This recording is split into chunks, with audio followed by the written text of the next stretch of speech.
That's rock and roll, my friends. My Dog Can't Bark is the name of that song. You can hear that off the brand new album called Howl by the Howlin Brothers. Time right now is 4:03. 3 minutes past the hour of 4 o'clock on a Friday afternoon. And you are listening to WSCALP Portsmouth Community Radio. My name is Shawn Henderson. Name of the show is Stay Tuned. And every single Friday I try to have live in-studio music. Today is no different. Well, it's a little bit different because I do have the Howlin Brothers with me, and I'm very excited about that. Why don't you guys say something, see if I can hear you. Oh, hey, all right, they're howling. It's going to be a howling good time. I guarantee that right now.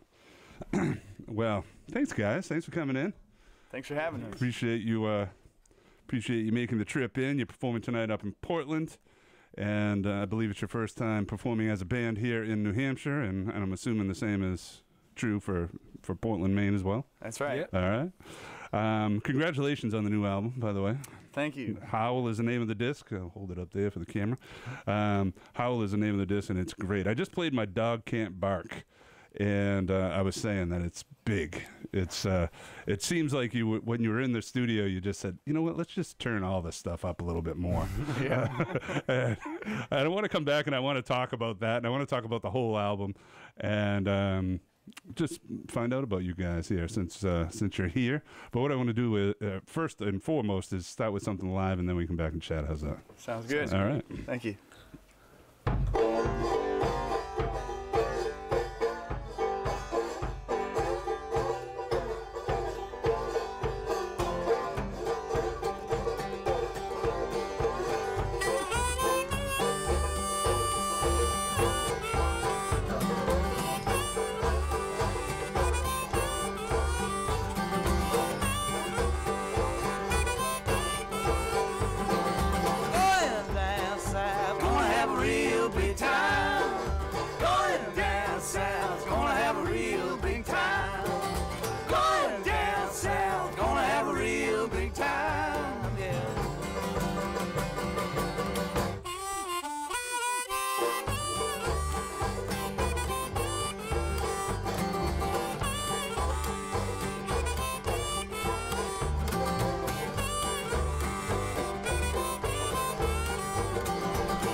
Till sunrise, going downtown, gonna play till sunrise. Going downtown, gonna play till sunrise.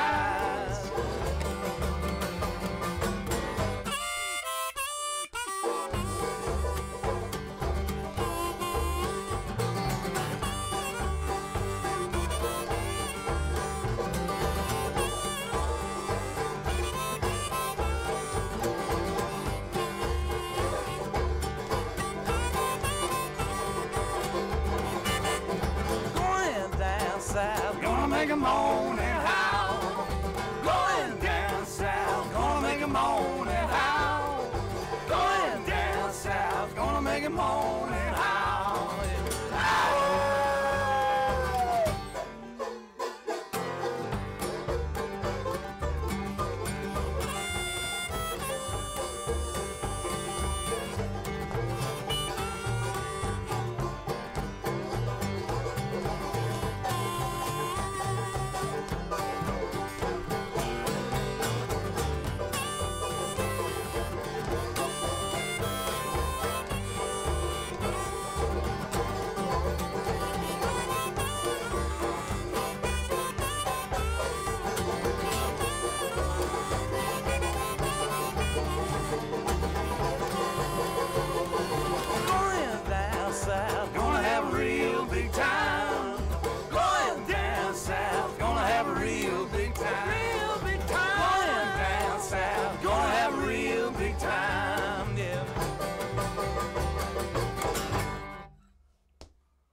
Woo! That was the Howlin Brothers, live right here in the WSCA studios. And we are having a big time, that's for sure. That sounded good. Wow. That is that's good that you started with that song, actually. I do want to get back to My Dog Can't Bark, but let's start with that song to talk about it.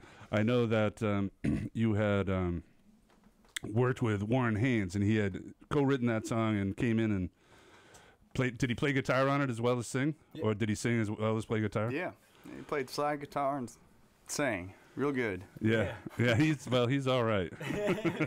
He tries, I can tell. So how did you hook up with Warren? Warren, for everyone at home, is member of Government Mule and Howlin Brothers, and he's out there doing his thing solo as well. Yeah, he was coming into Nashville to do a writing session with Brendan Benson, who produced this album. So they have the same publisher, and they hooked them up to write together a couple days that week. But Brendan was already busy working with us recording Howl, and as a trade-off, he said, "Hey Warren, would you mind coming in and listening to this project? Maybe you'd like to play and sing on a track." And that's how Big Time worked out. Really? Yeah. So so how did the co-write come together? Was that just when you were in the studio, he offered some suggestions on it, or? Pretty much. Yeah. Yeah. We were working on the song together at that point. So. That's fantastic. Now, when Brendan came to you and said, "Yeah, I think we're gonna have Warren Haynes come in and throw some guitar down on this," you were like, "No." You know. No,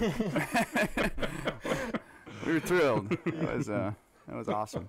I can imagine it would have been a thrill. I don't know about you guys, but he is. I have a list of people that I want to interview over, at some point in my life, and he's on the top 5. Yeah, he's a great dude. He just seems like a great guy. Yeah, he's so tremendously talented, and he's got such soul. Yeah. So that's good. So since you were working on it, how did it evolve after he got involved? Did it change much when he got involved, or where were you in the process of recording and making the song? You know what I mean? Yeah. Well, we had the rough track pretty much all laid out, and he came in, and his slide licks on that song are pretty key. Yeah. Yeah. And definitely just added the singing he adds is pretty killer. Yeah. Yeah, he's got a unique voice for sure. Well, good for you. That kind of and to make it the kickoff track of the album was probably wise too. And I saw the video, and he isn't in the video, but you posted the video online, which is a really cool video too, by the way. If you haven't seen it, go to YouTube and look up Big Time by the Howlin Brothers. And was that produced? Did Brendan have any? Was that produced by his? Did he decide to do that, or how did that come together? Well, the record label just wanted us to do a video for a couple songs. We have another one in the works. But actually, it was our manager, John Porter, who's in New York, and he got a hold of some video editors down in Nashville, and they came down, filmed us at Layla's, walking around Layla's on a real cold day. And, how long did it take to create that whole video? I mean, it was what, 3.5-minute video, whatever. Yeah, well, they only filmed us for a day. Oh yeah. And just really an afternoon, a couple hours. Yeah. A little bit at Layla's and a little bit walking around Nashville. Oh, so that isn't bad. Yeah, it was. I mean, I've talked to other people that have said, we did it. It took us 14 hours to film everything, and so a couple hours out of your time isn't too bad. Yeah. And it came out great. I think they did a great job. Were you pleased with it? Yeah. Yeah, very. Oh, that's great. We're live in the studio with the Howlin Brothers. They're performing tonight up in Portland, and we're talking about their new album called Howl. This is not the debut album, though, is it? Do you guys have another album? First label album. First label album. Yep. It's the 4th in a row. Oh, okay. Albums. Yep. All right. Well, we'll come back and we'll talk about the other albums possibly and how you hooked up with this label.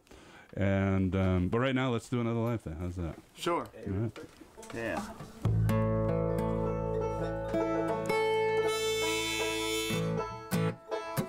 Do a song Ian wrote here. Yeah, the second single here, we're gonna probably put out "Gone" here for you. Thank you. 1, 2, 3.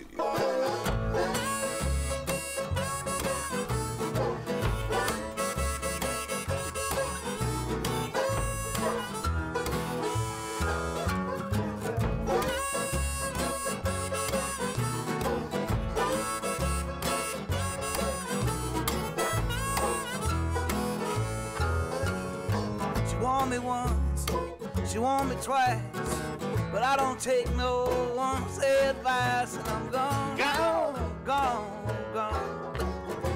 Sure, I'm scared, but that don't matter at all.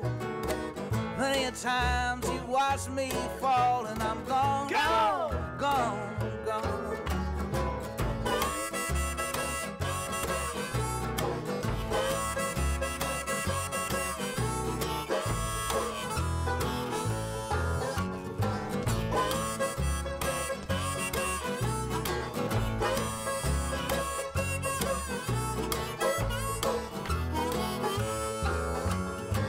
You love me so fast, my head's full of stars.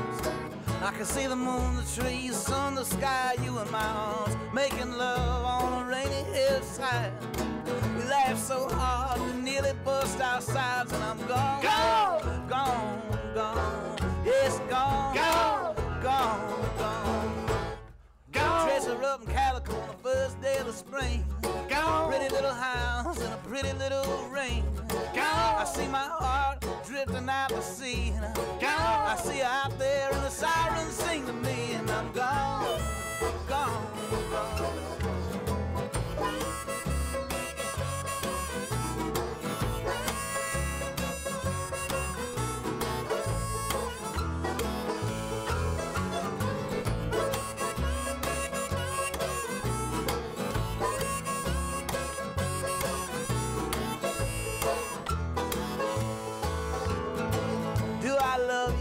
It's funny you should ask. You stole my heart, now you wanna give it back. Well, I'm gone, gone, gone, gone. And Lord, give me the strength to carry on. The pain and love and loss makes us strong. And I'm gone, gone, gone, gone. Yeah, it's gone, gone, gone, gone. Dress her up in calico on the first day of the spring. Gone. Pretty little house and a pretty little ring. I see my heart drifting out to sea. I see her out there and the sirens sing to me, and I'm gone, gone, gone.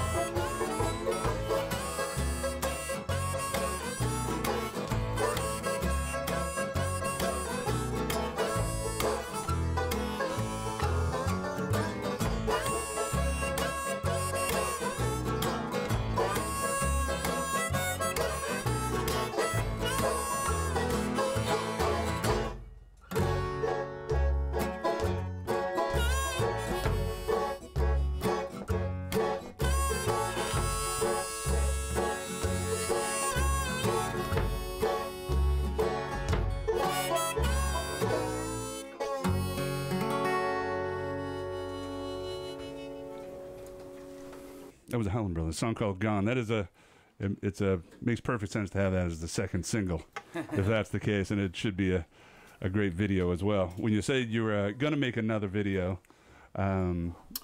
it's for that song. It's for that song. But you know, you had a sort of a vision for the last one. You guys were just, you know, eating and looking through record stores, whatever vision that was. What's the next one gonna look like? I think we're just going to use the same footage again. Oh, yeah, it's going to be the same. Just, you know, same gone. Right on. All right. Well, we're looking forward to that one as well. You mentioned Brendan Benson, who produced this disc. And Brendan, for those of you that don't know him, he was in the Raconteurs. Great musician. And at first, when I heard that he was going to be, when he produced it, I was like, I'm not sure. I just like wonder how that fit, you know. But then I suppose, well, Jack White does sort of the same thing. He'll go, you know, he did Loretta Lynn's album. How did that relationship come to be? You know, how did you connect with him, and how was it working with him? Sure, it was great working with him. We met him back in October of 2011 at an old-time picking party in Nashville. We've been to several of them, and our friend Buddy Jackson was hosting one. And it's the first time we met him. He was kind of intrigued by just the old-time music and old-time songs. And Buddy recommended us to him when he was working on a record with Corey Chisel. And Buddy just said, you know, these guys can play several instruments and they might be of good use. So we worked on Corey Chisel's record in November of 2011, and that's how we got to know Brendan. Was actually working on a project for Corey Chisel. So you were working on that album with him. Oh, I see. Yeah, and we built a really good friendship with him over those 3 weeks. And by the end of that, I think he just really liked us as musicians and as people, and he heard some of our music. And without really even coming to see a show or anything, he just said, the next record I want to produce is y'all's. Oh, really? Yeah. Wow. So that's cool. It was he's kind of going into it cold in a way. Yeah. In a way, right? Yeah. You know, he hadn't even been to a show, but I think that was kind of cool for him to hear all these new songs for kind of the first time. Mm-hmm.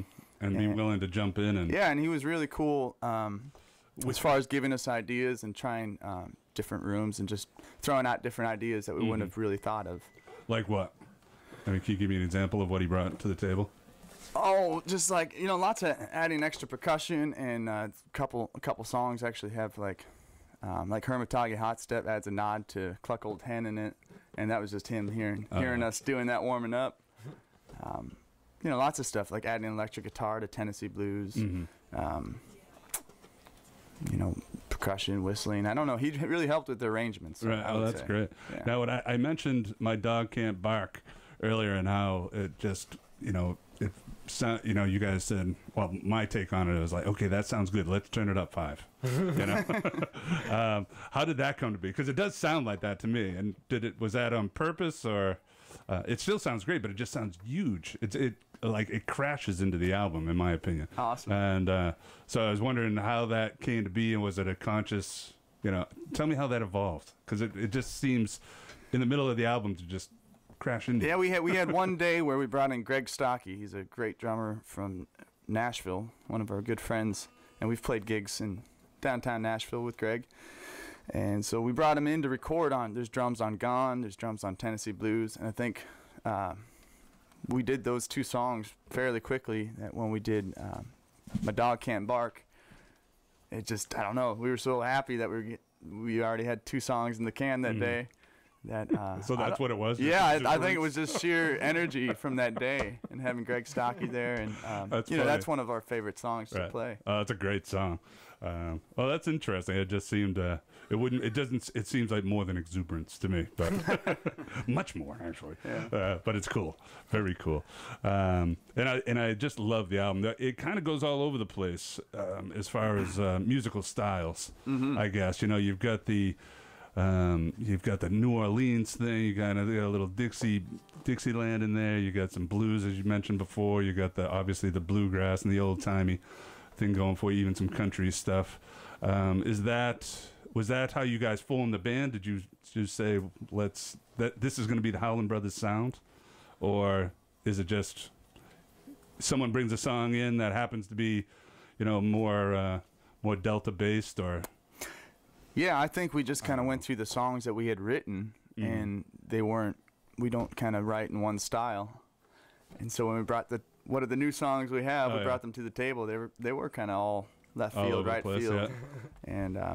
And I think that was cool. Brandon welcomed that. He's like, no, let's record all these ideas and get them down. Each of you bring different things to the table? Like, would you bring more of a certain style? Like, do you lean more a certain way? Do each of you guys lean a certain way? You know what I mean? I guess so. I tried to write a couple more old-timey numbers. Ben and I worked on that tune, Hermitage Hot Step, together. And Ian wrote most of the songs. Ian's you know, you got your own style, and it's great. And so yeah, we do have different styles, and we kind of each bring our own taste to it. We might even do another song called the Cajun Waltz at the end of this. Oh, okay. Which is brand new. Oh, nice. Yeah, looking forward to that. So yeah, it's all over the place, and Brendan welcomed that, and we welcomed that. Yeah, I love it. I mean, it's makes it very interesting. Thank you. And each and every song is you know, it's not a cookie cutter album, that's for sure. Yeah. Each and every song has something that you really want to dig into as a listener, from my point of view, anyway. And I really dug it. And it seems like it's almost a surprise. The first time listening to it, you know, for me as a listener, I would get into it, and you sort of get into this headspace for a certain song, and then it will go somewhere else, and then, you know, so it was a complete surprise almost all the way through. It was nice. Cool. Awesome. So my hat's off to you for that, for sure. Time right now is about 23 minutes past the hour of 4 o'clock, and we're live in the studio with the Howlin Brothers. They have a brand new album out called Howl. This is what we were talking about right there. And fantastic new album. It's about a month old, and they're hitting the road, and they're doing this tour thing, and they're performing tonight up in Portland. And the first time performing in Maine as a band, and first time this is the world debut on New Hampshire radio anyway. We appreciate that. So let's do another live thing, if you don't mind. Sure. And Steve, can you do me a favor and close that door, please? I'm gonna try this Dixieland sounding song called The Delta Queen. Oh, I love this song. It's gonna feature Ian on the kick drum and the banjo drum. It's really pretty cool.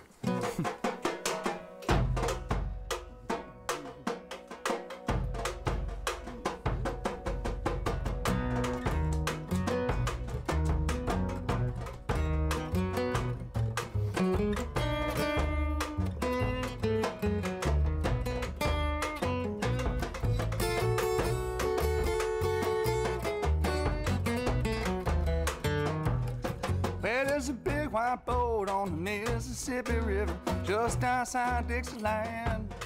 Well, a woman on a finding, they're willing and ready, find themselves a handsome man. So I saved up my money, bought a suit and hat. I got my ticket for to see the scene. I stayed up all night, I spent all of my money dancing on the Delta Queen. I stayed up all night on the Delta Queen. Music, it didn't never stop. Dance hall jumping in the paddle wheel thumping since the moment that we left the dock. Drinking champagne and wine, hit that second line, get the feeling I got long to be. I stayed up all night on the Mississippi River, dancing on the Delta Queen.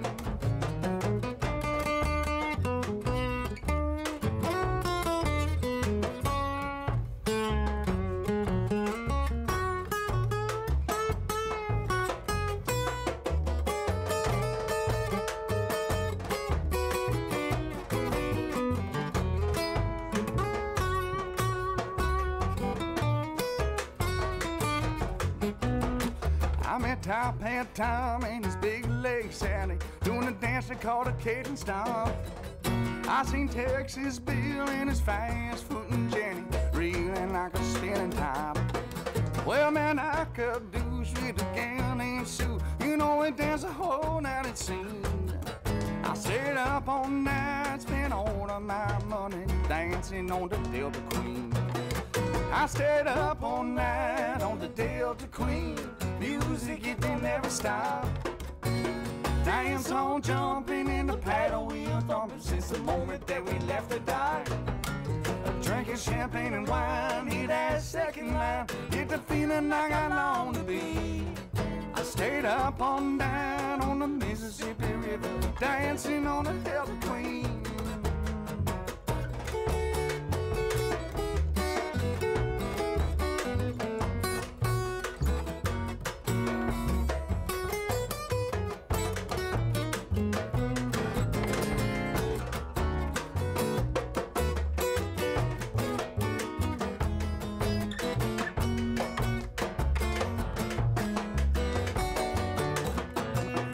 I stayed up all night on the Delta Queen. Music, it don't never stop. Dance hall jumping in the paddle wheel thumping since the moment that we left the dock. Drinking champagne and wine, hit that second line, get the feeling like I long to be. I stayed up all night on the Mississippi River, dancing on the Delta Queen. I stayed up all night on the Mississippi River, dancing on the Delta Queen.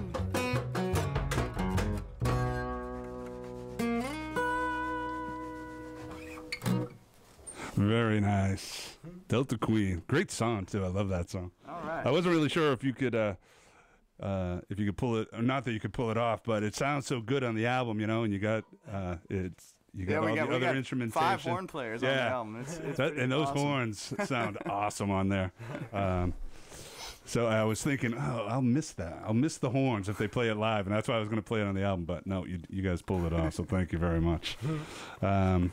I wanted to talk just a little bit about how the band got together. I know that you guys are in Nashville now. You settled in Nashville. How long ago did you settle in Nashville? When was that? 05? Yeah. The fall of 05, so about 7.5 years ago. Okay, and you're from, Ben, I was talking to you, you say from Massachusetts. Yeah, I grew up in Lexington, Mass. Oh, okay, so right down the street, basically. Yeah. And Jared, where did I you? grew up in Bayfield, Wisconsin. Way Okay. up on Lake Superior. Nice, Yeah. beautiful area. It is. And how about you, Ian? I grew up near the Adirondacks in Ithaca, New York. Oh, Finger okay. Lakes, All right, upstate nice. New York. Yeah. So you guys love the, the beauty. I mean, especially you two, and now, Lexington. Massachusetts is nice, but it's not the beauty of those two places, that's for sure. But you do have the Berkshires coming in Mass. But anyway, so you guys met. You were from Ithaca, and obviously you went to college down there. You guys all went to college down there. Is that what happened, or? Yeah, we all met in Ithaca College. Yeah. Ben and I were the same major. We went to school, studied with the classical guitar teacher. We're in the recording program, and that's how I met Ian. Actually, Ian came in, I don't know, when we were both juniors or so, halfway through. Percussion major. Had a steel pan group, you know, the steel pans, Oh, like yeah, Caribbean nice. music, Yeah. and asked me to record a demo for them. So I got to meet Ian through a recording session, and we ended up becoming real good friends and playing folk music and bluegrass music, stuff from Oh Brother Where Art Thou, and stuff Ian knew. So he's playing calypso. You guys are playing classical guitar. Well, and we're playing in rock bands too. Ben had a great rock band called the Shanty Band, and Ian was also playing in a rock band. And that summer, I joined him playing electric guitar, and he was playing drum set. So, you know, when we weren't doing that, we were kind of hanging out by campfires, playing old time music or singing, trying to write songs. And I think a year later, we actually had an old time band. For that last year in school, and it was so much fun. Like the couple shows that we played, all sorts of kids would come out and dance. So we had a great time doing that. That summer we were going to stick around. The roommate situation didn't work out. Heard all these good things about Nashville, and Ian and I moved down to Nashville that fall. And I think it was 2 years later, Ben was curious what we were doing down there, and moved on down. And yeah, it's been great. When Ben, you had a gig, long time gig doing sound on the road for a few years, and when you finally quit that, it was right at the point we needed a bass player. So it was perfect, you know. We had met in Ithaca. The name the Howlin Brothers came from our classical guitar teacher. He heard us, the three of us, playing at the end of Ben's recital. He said, "Who are these guys? The Howlin Brothers?" Nice. And yeah, you know, we loved that when Ian and I moved down to Nashville. We called ourselves the Howlin Brothers, and now we're actually all back together. Finally have a good album. Oh yeah, right. It's nice how things work out, and you know, the world kind of brings you back together, and the sound is coming with you, and that's good. And the Howlin Brothers live on for sure. That's nice. We are howling today right here in the studio. Time right now is 4:31. We're live in the studio with the Howlin Brothers, and that's great. So where I wanted to go here, I wanted to ask you about you played South by Southwest this year. We did. It was our first time. Yeah, how did that go? It was awesome. Yeah, I can imagine. Kept real busy. Got to play lots of good venues, lots of radio shows. So we got some good exposure down there. Nice. Now you guys have been hitting it pretty hard. This album's been out for a month, right? Pretty much, a little over a month. Yep. And you're hitting it hard. You're on the road. You're doing your thing. And is this pretty much new for you? I mean, as far as the work that you're putting into any band?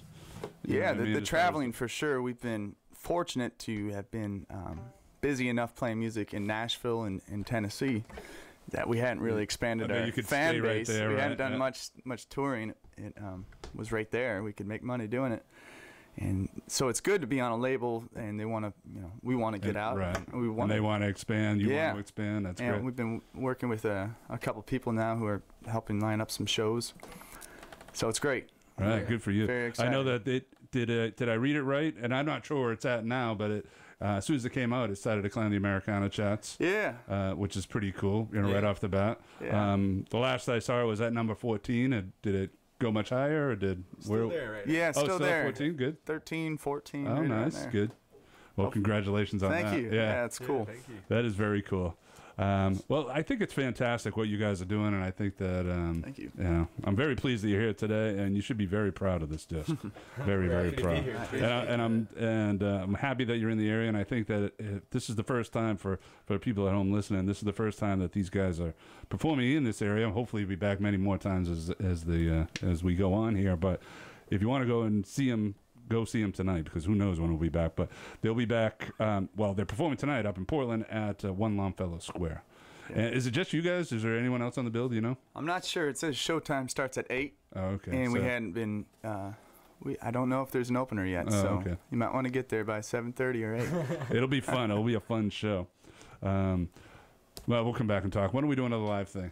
How's Sure. that? And we'll chat a little more after. How's that? We'll try this song. It's an epic song. It has lots of history to it, and good and bad. And when I wrote it, I heard like an anthem. I heard like an arena of people singing this hook. Like, I didn't come up with the hook. Like, it floated in out of space, and it gave me chills, and it was this massive, weird thing, but it ended up being this song, Tell Me That You Love Me. It goes like this. I love this song.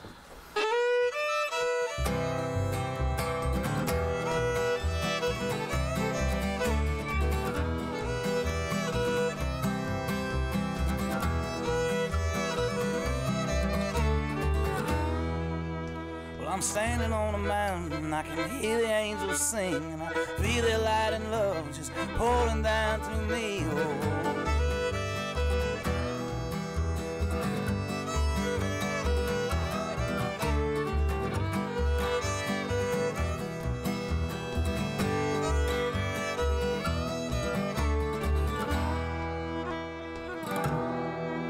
Well, I'm walking out alone in this dusty, crooked world, and there's nothing that I see, and there's nothing that I want but you.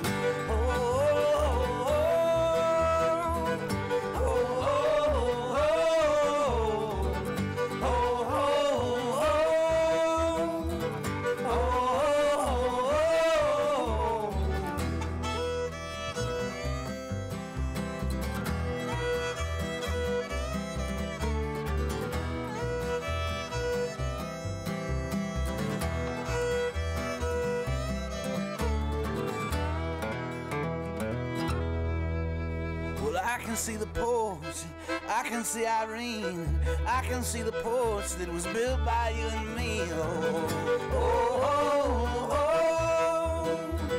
oh, oh,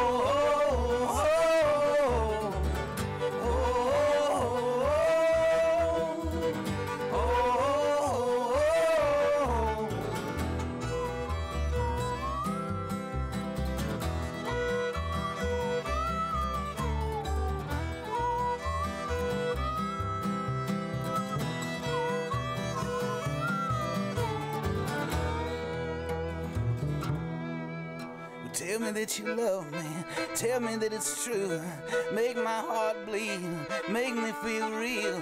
Tell me that you love me, tell me that it's true, make my heart bleed, make me feel real. Tell me that you love me, tell me that it's true, make my heart bleed, make me feel real. Tell me that you love me, tell me that it's true, make my heart bleed, make me feel real.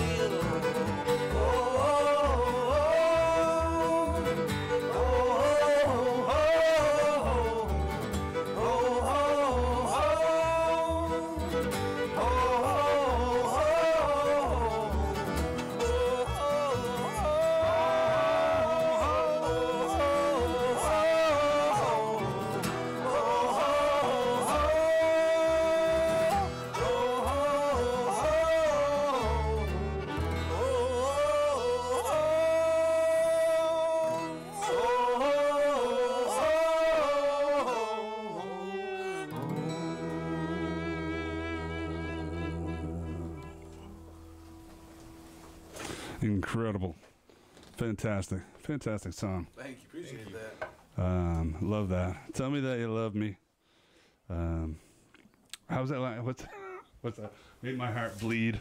Make it real. Make it feel real. How did that line come to you? Because as a aspiring writer, I always find those lines that I go, oh man, I wish I would have wrote that. Yeah, it was just from sadness. Yeah, that's where it came from. Yeah, there's this girl that she's been a muse through. She's been some of my best songs, and I don't know why.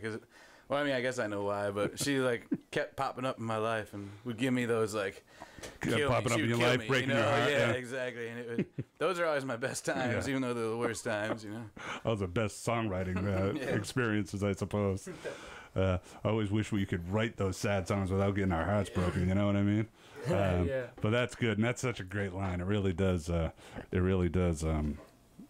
It just grabs you. It's got a great emotional impact.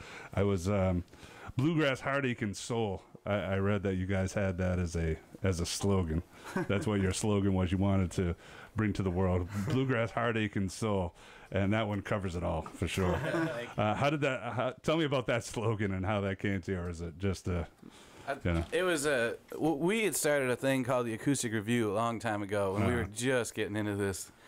and we were doing like wineries and like anything we could get our hands on. Yeah. And Small that was gigs. like a little like slogan I came up with. It it wasn't just like it was because that's our whole life. It was heartache and soul. And at that time we had just started liking bluegrass. So otherwise it could have been like reggae, heartache, and soul, depending on which direction we went. Calypso, classical, and whatever. I want to know if you're going to bring in the calypso and bring the steel drums into a future maybe album. next time. Yeah. I still have the pan. So. Oh yeah. Now that would be cool. Some old-timey music with calypso in there. With some steel drums. I think you guys could do it. That would be cool. I'm looking forward to hearing that. I know this album just came out. Is this the sum total of what you've had written, or tell me about all the songs? Did you have like 150 songs and had whittle them down to 20. 12? Oh yeah. It was about 20, maybe 21 songs that I think were original. So we had about 25 we recorded over the course of 9 or 10 days, and we had to narrow them down to 40 minutes. So we picked 12. I know when I asked you, and for the people at home, I said, "What songs do you want me to play from the album? Can you choose?" And they were like, "I can't choose. They're all good." So we really love that. So it must have been really difficult to get rid of those other 8 songs, I guess, if you whittled them down to 12. Yeah, it was. It took many weeks of figuring that out. Right. Yeah. Well, that's good. I think I don't know the other songs, but they might make another album. They might make another album. Great. Oh, by then you're gonna have like 10, 20 more songs at least. Well, I can't tell you how much I really appreciate you guys being here today. It's been a blast meeting you and same here, man. And hearing you and listening to your music. I've just recently become aware of you within the last month or so, and I don't know if I read about you on the Americana thing, or I read some review. You were in some, was it? I don't know what it was. It was some magazine recently where they gave you like this huge kind of, the future of Americana type of thing. I'm not sure exactly what it was, but it was in some magazine, and I was like, wow, that's pretty good. Pretty good praise. Pretty kind. Yeah, absolutely. So hopefully that works out in everyone's favor. Time right now is about 20 minutes before the hour of 5 o'clock. You're listening to WSCALP Portsmouth Community Radio. My name's Shawn Henderson. The name of the show is Stay Tuned. We're live in the studio with the Howlin Brothers. Let's do another live thing. How many have we done so far? 4. 4. All right, so this will be our last one. All right. That's okay. Yeah. Y'all want to do the Cajun waltz? All right. Oh, Cajun waltz. Now, Here's a brand new one. Okay. Brand new one. It's not on Howl, but we really love this melody. Ben wrote some fine lyrics for it, and he's going to sing it for you. Nice. Hey. 1, 2, 3, 1, 2.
Talking to the deaf, but you can't even see. Talking about nothing at all. Talking so much that you're deaf to my call. If I make you cry, I don't mean no harm. I'm a a motherless child on my own.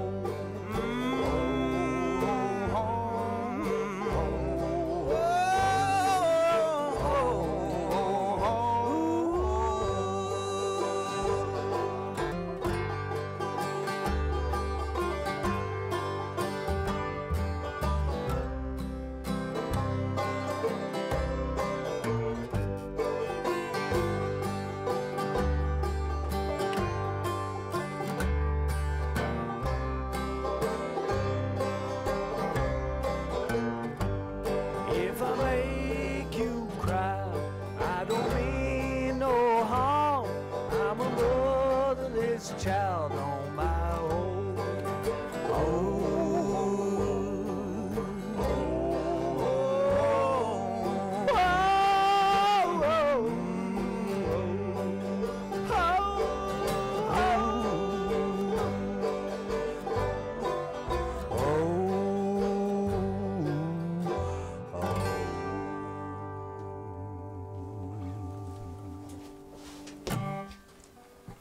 Very nice. That was real nice.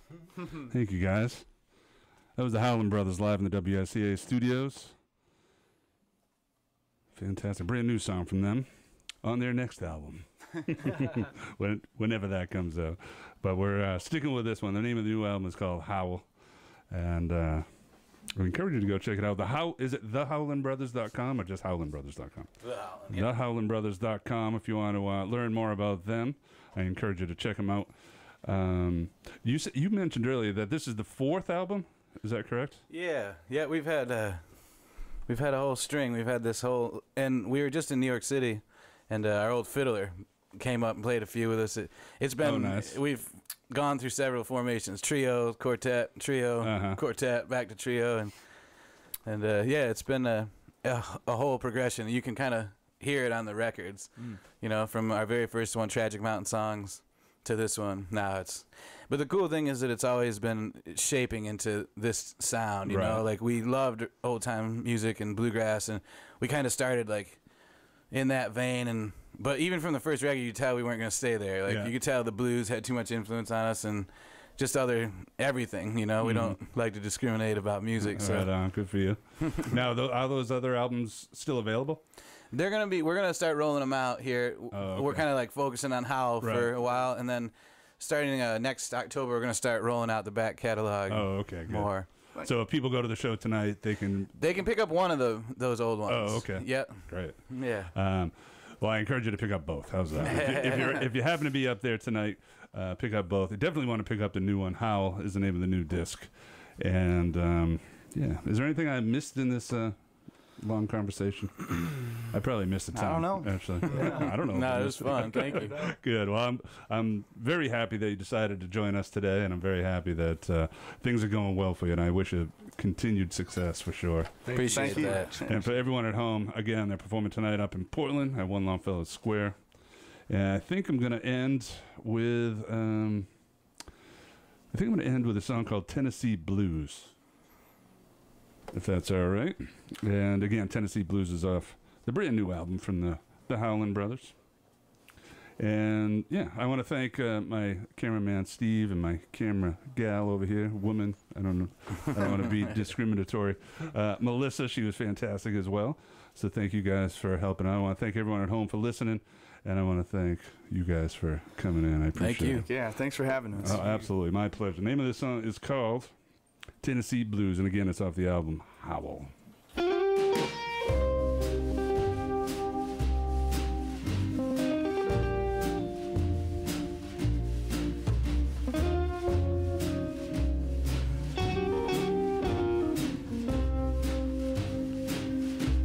She ain't the cutest girl in town.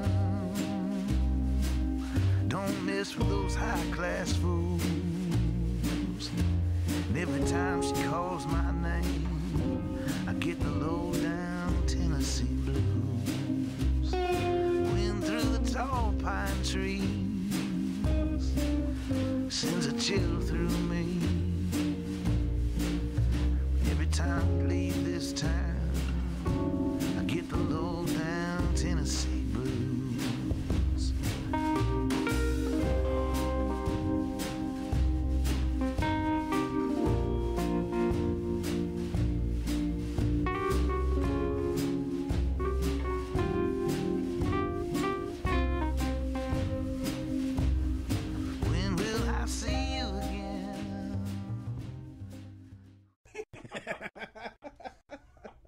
was awesome, guys. Holy crap.